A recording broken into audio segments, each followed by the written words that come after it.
Welcome back friends. ഇംഗ്ലീഷിന്റെ പുതിയൊരു വീഡിയോയിലേക്ക് എല്ലാവർക്കും സ്വാഗതം. ഇന്ന് നമ്മൾ പഠിക്കാൻ പോകുന്ന ചാപ്റ്ററിന്റെ പേര് ഡേഞ്ചേഴ്സ് ഓഫ് ഡ്രഗ് അബ്യൂസ്. അതാണ് ചാപ്റ്ററിന്റെ പേര്. അത് എഴുതിയേക്കുന്നത് ഡോക്ടർ ഹാർഡിൻ ബി ജോൺസ് ആണ്. അപ്പൊ നമുക്ക് സമയം കളയാതെ ചാപ്റ്ററിലേക്ക് പോകാം.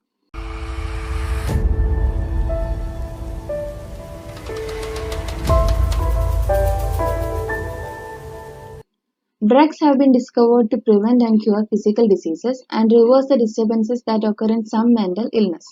Excitement over what drugs can do has led people to believe that any ailment, infective or psychic, can be relieved by taking a pill. അപ്പം ഡ്രഗ്സ് നമ്മൾ എന്തിനാ ഉപയോഗിക്കുന്നത്? നമ്മളിപ്പം ഒത്തിരി ആൾക്കാർ ഡ്രഗ്സ് ഉപയോഗിക്കുന്നുണ്ട്. അങ്ങനെയല്ലാതെ അതിനൊരു മെഡിസിനൽ ഒരു സൈഡും കൂടി ഉണ്ട്. അതായത് ഫിസിക്കൽ ഡിസീസസിനെയും പിന്നെ എന്താ reverse the disturbances that occur in some mental illness, അതായത് മാനസികമായ ചില പ്രശ്നങ്ങൾ അതിനെ തിരികെ കൊണ്ടുവരാൻ, അത് മാറ്റാനും ഒക്കെ നമ്മൾ ഡ്രഗ്സ് യൂസ് ചെയ്യാറുണ്ട്. അപ്പം ആളുകൾക്ക് ഒരു എക്സൈറ്റ്മെന്റ് ആണ് ഈ ഡ്രഗ്സ് നമ്മളിൽ എങ്ങനെയായിരിക്കും പ്രവർത്തിക്കുക, ഡ്രഗ്സ് ഉപയോഗിച്ചാൽ എന്തായിരിക്കും സംഭവിക്കുക എന്നൊക്കെ ഒരു ആൾക്കാരുടെ ഒരു എക്സൈറ്റ്മെന്റ് ആണ് അവരെ കൊണ്ട് എന്തൊരു പ്രശ്നം ഉണ്ടായാലും, സൈക്കിക് പ്രശ്നമായാലും ഇൻഫെക്റ്റീവ് പ്രശ്നമായാലും ഈ ഒരു ഡ്രഗ് എടുത്തു കഴിഞ്ഞാൽ, ഒരു പില്ല് എടുത്തു കഴിഞ്ഞാൽ, ഒരു മരുന്ന് കഴിച്ചു കഴിഞ്ഞാൽ അത് മാറ്റാം എന്നൊരു വിശ്വാസത്തിലേക്ക് ആൾക്കാരെ കൊണ്ടുവന്നത്. At the first sign of nervousness, they tried pills. Medical journals now advertise tranquilizers, amphetamines, and other mood-alerting drugs. Doctors prescribe them, and the public expects miracles from them. In such an atmosphere, it is not surprising that drug abuse has spread. അപ്പം എന്താന്ന് വെച്ചാൽ ഈ nervousness ഒക്കെ വരുമ്പോഴത്തേക്ക് തന്നെ ആൾക്കാർ ആദ്യമേ കയറി അവര് ഒരു മരുന്നങ്ങ് കഴിക്കും. അപ്പം ഡോക്ടേഴ്സ് മരുന്ന് കൊടുക്കുന്നുണ്ട്. അപ്പോഴത്തേക്കും ഡോക്ടേഴ്സ് ആ മരുന്ന് കൊടുക്കുമ്പം ആൾക്കാർക്ക് എന്ന് പറഞ്ഞാൽ അതിൽ നിന്നൊരു മിറാക്കിൾ സംഭവിക്കും, പെട്ടെന്ന് അസുഖം മാറും, അല്ലെങ്കിൽ പെട്ടെന്ന് അവരുടെ എല്ലാ പ്രശ്നങ്ങളും മാറും എന്നൊക്കെ ഒരു ചിന്തയാണ് ആളുകൾക്കുള്ളത്. അപ്പൊ ഈ മെഡിക്കൽ ജേർണൽസിലൊക്കെ ആണെങ്കിലും ഈ ട്രാങ്കുലൈസേഴ്സിന്റെയും ആംഫെറ്റാമൈൻസിന്റെ ഒക്കെ പിന്നെ മൂഡ് ചേഞ്ച് ചെയ്യാൻ പറ്റിയ വേറെ ഡ്രഗ്സിന്റെ ഒക്കെ പരസ്യങ്ങൾ വരുമ്പോഴത്തേക്കും ആളുകൾ അത് കണ്ടിട്ട് ഒത്തിരി ഇൻഫ്ലുവൻസ്ഡ് ആവുന്നുണ്ട്. അപ്പൊ അതുകൊണ്ടാണ് ഈ ഡ്രഗ് അബ്യൂസ് ഈ ഒരു കാലത്ത് കൂടി വന്നുകൊണ്ടിരിക്കുന്നത്. When people become dependent on drugs to solve their problems, they lose the capacity to deal with life situations through perseverance, self-discipline, and mental effort. It is now often considered naive to expend energy on solving a problem when there is an easy way out. It is a simple step from look what drugs do for me when I feel depressed to imagine what drug can do for me when I feel good already. അപ്പൊ ആളുകൾ ഡ്രഗ്സിലേക്ക് കൂടുതൽ dependent ആവുകയാണ്. അവരുടെ problems solve ചെയ്യാൻ വേണ്ടിയിട്ട് അവർ ഡ്രഗ്സിനെയാണ് ഇപ്പൊ depend ചെയ്യുന്നത്.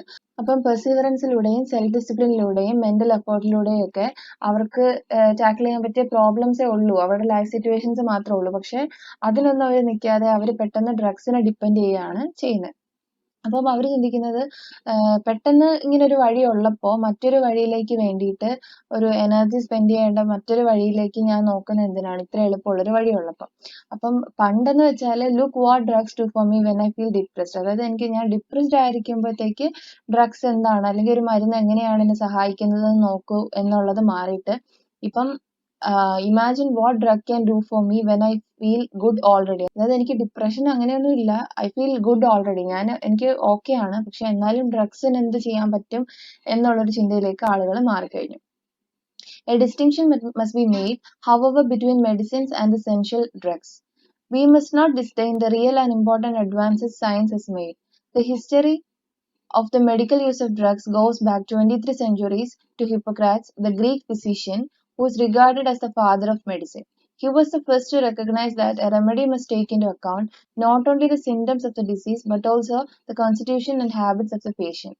ഇങ്ങനെയൊക്കെയാണെങ്കിലും നമുക്ക് ഈ മെഡിസിൻസിന്റെ, അതായത് ഡ്രഗ്സിന്റെ റിയൽ ആൻഡ് ഇമ്പോർട്ടന്റ് അഡ്വാൻസസ് സയൻസിൽ ഉണ്ടാക്കിയേക്കുന്നതൊന്നും നമുക്ക് മറക്കാൻ പറ്റത്തില്ല. അപ്പൊ ഈ ഡ്രഗ്സിന്റെ ഹിസ്റ്ററി എന്ന് പറയുന്നത് ഒരു 23 സെഞ്ചുറീസ് ബാക്ക് ആണ്. അപ്പൊ ഗ്രീക്ക് ഫിസിഷ്യൻ ഹിപ്പോക്രാറ്റ്സ് എന്ന് പറയുന്നത് ഫാദർ ഓഫ് മെഡിസിൻ എന്നറിയപ്പെടുന്ന അദ്ദേഹമാണ് ഈ ആദ്യമായിട്ട് ഡ്രഗ്സ് യൂസ് ചെയ്യാൻ തുടങ്ങി, മെഡിസിൻസ് യൂസ് ചെയ്യാൻ തുടങ്ങിയത്. അപ്പം സിംറ്റം മാത്രം നോക്കിയിട്ടല്ല, ഡിസീസിന്റെ സിംറ്റം മാത്രം നോക്കിയിട്ടല്ല, ആ പേഷ്യന്റിന്റെ ഹാബിറ്റും അയാളുടെ കോൺസ്റ്റിറ്റ്യൂഷനും ഒക്കെ കൂടെ നോക്കിയിട്ടായിരുന്നു അദ്ദേഹം മരുന്ന് യൂസ് ചെയ്തുകൊണ്ടിരുന്നത്. His principles have come down to us as the dictum that the medicine must specifically suit the disease and the patient. That is, when there is a disorder, only a drug that specifically mitigates that disorder should be used. The drug should also have restorative effects or it will unbalance healthy functions of the body and brain. The correlative of this principle is that a healthy person cannot benefit from taking a drug. This too comes from Hippocrates, who said person in good health quickly loses their strength by taking purgative medicines. അപ്പം അദ്ദേഹത്തിന്റെ principles എന്ന് പറഞ്ഞാല് ഈ medicine കൊടുക്കുന്നത് നമ്മൾ കൊടുക്കുന്ന ഒരു medicine ആ ഡിസീസിന് മാറാൻ ഉള്ളത് മാത്രമായിരിക്കരുത്, ആ പേഷ്യന്റിന്റെ കണ്ടീഷൻ എന്താണോ അതിനെയും കൂടി സ്യൂട്ട് ചെയ്യുന്നതായിരിക്കണം. അപ്പൊ ഓരോരുത്തരുടെ ശാരീരിക അവസ്ഥയും അവരുടെ അസുഖം അനുസരിച്ചായിരിക്കണം അവർക്ക് മരുന്ന് കൊടുക്കുന്നത്. അപ്പം ഒരു ഡിസോർഡർ ഉണ്ടാകുമ്പോൾ, ഒരു പ്രശ്നം ഉണ്ടാകുമ്പോൾ അതിന് സ്യൂട്ട് ആവുന്ന, അതിന് ഓവർകം ചെയ്യാൻ പറ്റുന്ന ഒരു ഡ്രഗ് മാത്രമേ നമ്മൾ യൂസ് ചെയ്യാൻ പാടുള്ളൂ.